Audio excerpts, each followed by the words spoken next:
of the year, I know it is a special time for you and your families, but this year has been a difficult one for many. Some of you will have struggled with managing household bills, having to spend less on heating your castles, or having to cut back on the number of servants you employ. Our own family has had to make sacrifices. We only had 8 months' holiday this year.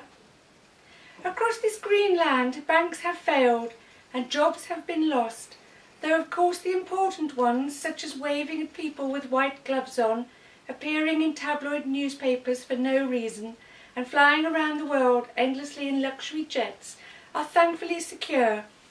For without such essential jobs, Britain would surely suffer. But it's not all been hardship. The Olympics being hosted by Britain this year made me immensely proud. Wasn't it tremendous? Philip said China had really impressed him because apparently they used the same person for every event.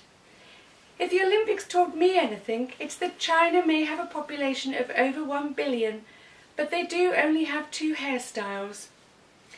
Of course, parachuting into the Olympic Stadium for the opening ceremony with the dashing Bond was an outstanding memory.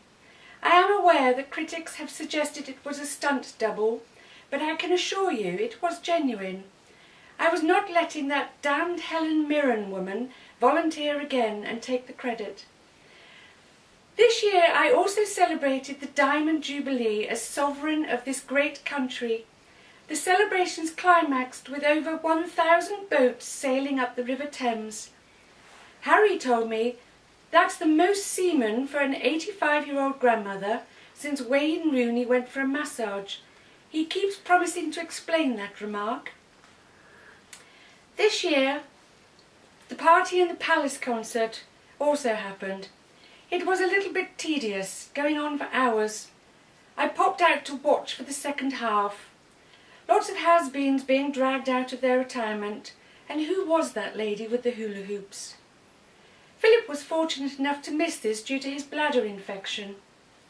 So many of you turned up to watch. At one point I thought Harry may have suggested a flash party on Facebook. Madness played Our House on the roof of Buckingham Palace.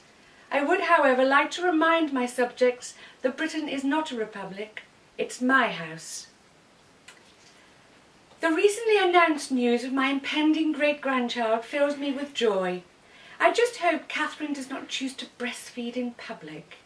She does seem to attract unwarranted attention.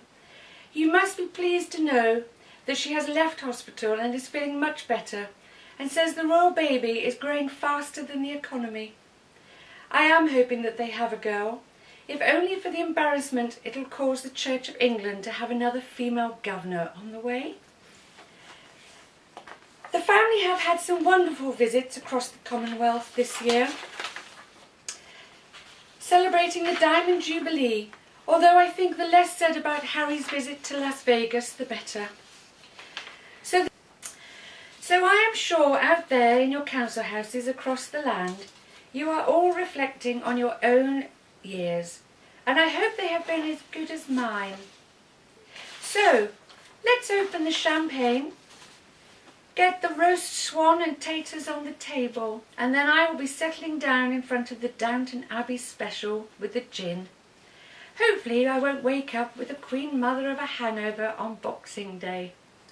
So, my loyal subjects, I wish you a very Merry Christmas and a Happy New Year.